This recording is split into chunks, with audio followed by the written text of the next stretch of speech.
Share बाजार की तमाम सभी बड़ी खबरें अब मिलेगी सिर्फ एक चैनल पर। फटाफट हमारे चैनल बाजार एनालिसिस को अभी सब्सक्राइब करें।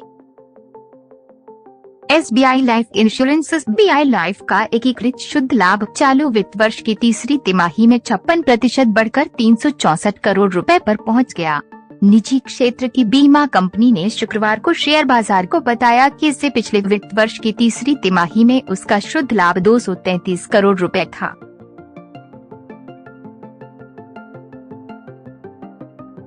HDFC लाइफ का शुद्ध लाभ चालू वित्त वर्ष की अक्टूबर-दिसंबर तिमाही में 3% बढ़कर 273.65 करोड़ रुपए पर पहुंच गया। निजी क्षेत्र के बैंक ने शुक्रवार को शेयर बाजार को दी जानकारी में बताया कि इससे पिछले वित्त वर्ष 2020 से 21 की तीसरी तिमाही में कंपनी का शुद्ध लाभ 264.99 करोड़ रुपए पर रहा था।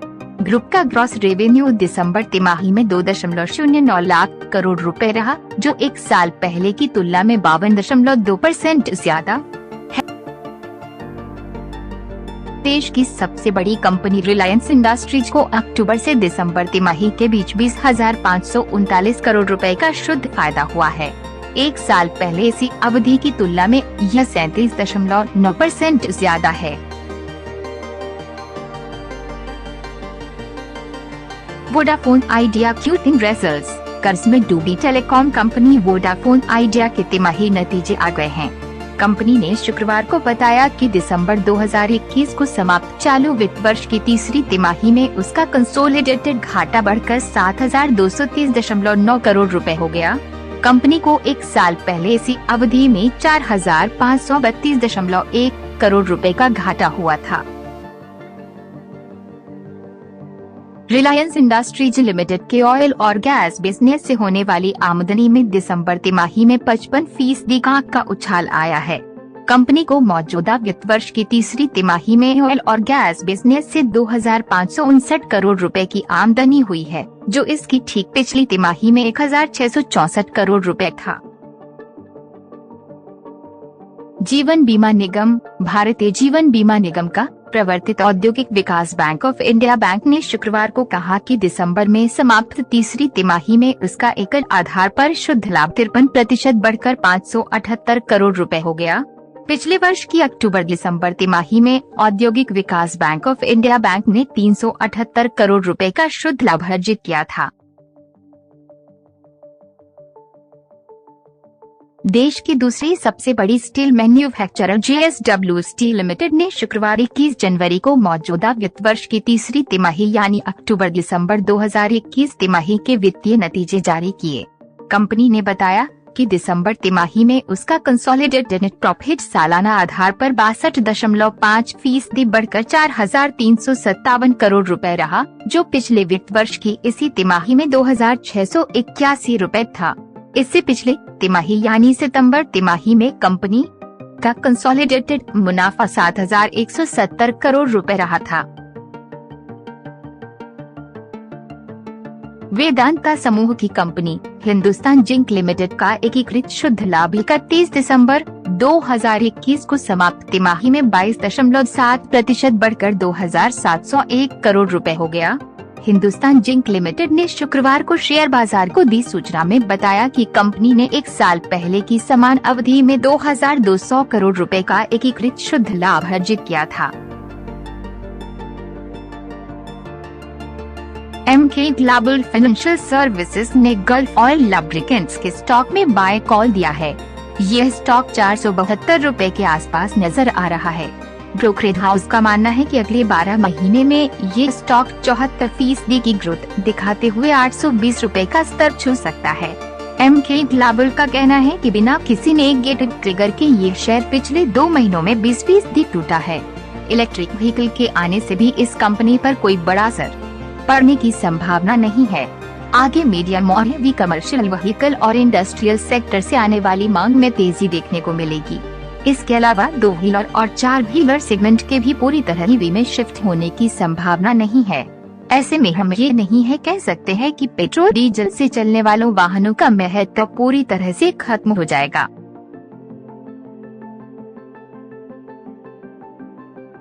वर्धमान टेक्सटाइल्स ने अक्टूबर-दिसंबर 2021 की तिमाही में 431.51 करोड़ रुपए का समेकित कर पश्चात लाभ कमाने की घोषणा की है। शेयर बाजार को शनिवार को दी गई सूचना के मुताबिक उसका इस तिमाही में कर पश्चात लाभ दोगुने से भी अधिक बढ़ा है। कंपनी ने वित्त वर्ष 2020 से 21 की तीसरी तिमाही में 174.85 करोड़ रुपए का कर पश्चात लाभ अर्जित किया था। कंपनी की चालू वित्त वर्ष की तीसरी तिमाही में कुल आय 2,666.8 करोड़ रुपए रही, जबकि एक साल पहले की समान अवधि में ये 1,806.85 करोड़ रुपए रही थी। आईसीआईसीआई बैंक ने चालू वित्त वर्ष की तीसरी तिमाही के आंकड़े दिए हैं। निजी क्षेत्र के आईसीआईसीआई बैंक ने शनिवार को बताया कि ब्याज आय में वृद्धि और प्रावधानों में कमी के बल पर दिसंबर 2021 में समाप्त तिमाही में उसका संचयी शुद्ध लाभ 18.8% बढ़कर 6,536.55 करोड़ रुपए हो गया। बैंक ने शेयर बाजारों को दी गई सूचना में चालू वित्त वर्ष की तीसरी तिमाही के आंकड़े दिए हैं। इसके मुताबिक एक साल पहले अक्टूबर-दिसंबर 2020 की अवधि में उसने 5,498.15 करोड़ रुपए का संचयी शुद्ध लाभ दर्ज किया था।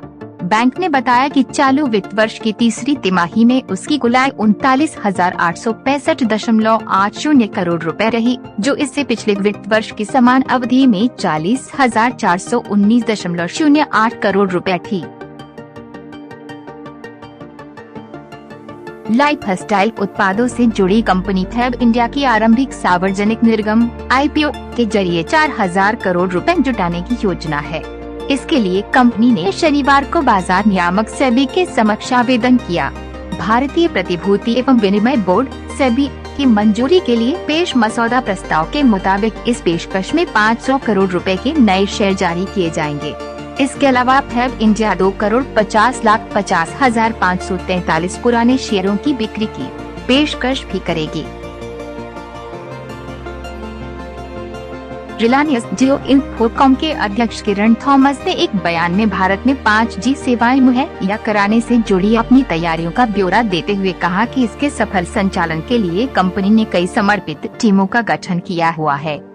थॉमस ने कहा, देश भर के करीब 1,000 शहरों में 5G कवरेज की योजना तैयार कर ली गई है, जो अपने 5G नेटवर्क पर स्वास्थ्य देखभाल एवं औद्योगिक स्वचालन जैसे उन्नत क्षेत्रों में परीक्षण भी करती रही है। उन्होंने कहा कि जियो देश के कई शहरों में 5G नेटवर्क की पायलट परियोजना भी चला रही है। इसके साथ ही त्रिआयामी मानचित्रों की मदद से 5G सेवा की शुरुआत के लिए नेटवर्क का खाका भी बनाया जा रहा है। कल के कारोबार में बीएसई सेंसेक्स और निफ्टी में लगातार चौथे दिन की गिरावट के बावजूद आईटी सेक्टर का एक share nucleus software experts LTD intraday में 10% से ज्यादा की उछाल लगाता दिखा। कल के कारोबार में ये शेयर 1.80 रुपए के प्रति शेयर डाउनसाइड गैप पर खुला था, लेकिन जल्द ही इसमें तेजी आनी शुरू हुई और इंट्राडे में ये 425 रुपए के हाई तक पहुंच गया और इसमें पिछली मंदी की तुलना में 10% से ज्यादा की तेजी देखने को मिली। स्टॉक मार्केट के जानकारों का कहना है कि स्टॉक में टेक्निकल और फंडामेंटल दोनों नजरियों से बने हुए हैं और ये शेयर 640 रुपए तक जा सकता है।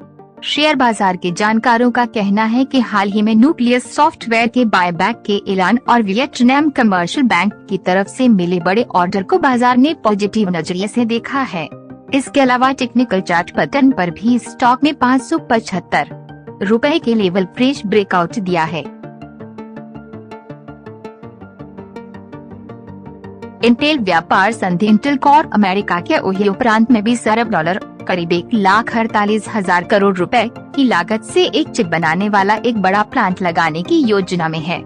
ये प्लांट ओहियो राज्य के न्यू अल्बानी शहर में लगाया जाएगा और करीब 1,000 एकड़ की साइट में फैला होगा।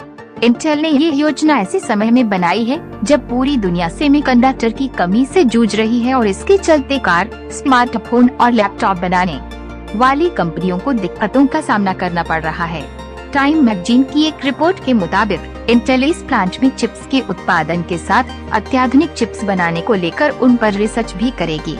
रिपोर्ट में कहा गया है कि साइट पर कम से कम 3,000 लोगों को रोजगार मिलेगा। यस बैंक ने शनिवार को मौजूदा वित्त वर्ष की तीसरी तिमाही यानी अक्टूबर-दिसंबर 2021 तिमाही के वित्तीय नतीजे जारी किए। प्राइवेट सेक्टर के इस बैंक ने बताया कि दिसंबर तिमाही में उसका नेट प्रॉफिट सालाना आधार पर 77% उछलकर 266 करोड़ रुपए रहा, जो पिछले वित्त वर्ष की इसी तिमाही में 151 करोड़ रुपए था। एनालिस्टों का मोटे तौर पर अनुमान था कि यस बैंक इस तिमाही में घाटे में रहेगी। ऐसे में यस बैंक के इस रिजल्ट को अनुमानों से बेहतर कहा जा सकता है। यस बैंक की प्रोविजनिंग दिसंबर तिमाही में 82.1% घटकर 375 करोड़ रुपए पर आ गया, जो पिछले वित्त वर्ष की इसी तिमाही में 2089 करोड़ रुपए था। हालांकि बैंक की नेट इंटरेस्ट इनकम NII में गिरावट दर्ज की गई। बैंक ने बताया कि तीसरी तिमाही में उसका NII 31% घटकर 1764 करोड़ रुपए रहा, जो पिछले वित्त वर्ष की इसी तिमाही में 2560 करोड़ रुपए था। यस बैंक का नेट इंटरेस्ट मार्जिन NIM तीसरी तिमाही में 2.4% रहा, जो सितंबर तिमाही में 2.2% और पिछले साल के दिसंबर तिमाही में 3.4% था। Budget expectations KMDRI। वित्त मंत्री निर्मला सीतारमण 1 फरवरी 2022 को अपना तीसरा बजट पेश करने की तैयारी में हैं। ऐसे में तमाम इंडस्ट्री और सेक्टर वित्त मंत्री से उम्मीदें लगाए बैठे हैं और उनकी अपनी कुछ मांगे भी हैं। एक तरफ जहां रियल एस्टेट सेक्टर आने वाले बजट में अपने लिए इंडस्ट्री टैक्स देने जाने की पुरानी मांग दोहरा रहा है, वहीं स्टॉक मार्केट से जुड़े लोगों की मांग है कि LTCG tax, long term capital gain tax हटाया जाना चाहिए। उनका कहना है कि जब स्टॉक इन्वेस्टर्स पहले से ही सिक्योरिटी ट्रांजैक्शन STT का भुगतान कर रहे हैं, तो ऐसे में LTCG टैक्स लगाने का क्या तर्क है। स्टॉक मार्केट जानकारों का कहना है कि भारत में ट्रांजैक्शन टैक्स काफी ज्यादा है। ऐसे में LTCG और STT से मार्केट सेंटिमेंट पर प्रतिकूल प्रभाव पड़ता है। FNO एक्सपायरी 27 जनवरी को monthly future and option expiry से पहले बाजार में उतार चढ़ाव रह सकता है। ऑप्शन के डेटा से पता चलता है कि 17,300 और 18,200 जॉन के बीच एक बड़ी ट्रेडिंग रेंज बनी हुई है। वहीं इमीडिएट ट्रेडिंग रेंज 17,450 और 17,850 जॉन के बीच है। बंधन बैंक Q3 रिजल्ट्स। बंधन बैंक ने आज 21 जनवरी को अपने तीसरी तिमाही के नतीजों की घोषणा की। सालाना आधार पर वित्त वर्ष 2021 से 22 की तीसरी तिमाही में बैंक का नेट प्रॉफिट 35.7% की बढ़त के साथ 859 करोड़ रुपए रहा, जबकि पिछले वित्तीय वर्ष 2020 से 21 की तीसरी तिमाही में बैंक का मुनाफा 633 करोड़ रुपए दर्ज किया गया था। वहीं सालाना आधार पर दिसंबर 2021 को समाप्त तिमाही में बैंक की शुद्ध ब्याज आय नेट इंटरेस्ट इनकम NII 2.6% बढ़कर 2,124.7 करोड़ रुपए हो गई, जबकि पिछले वित्त वर्ष की इसी तिमाही में बैंक की NII 2,071.7 करोड़ रुपए रही थी।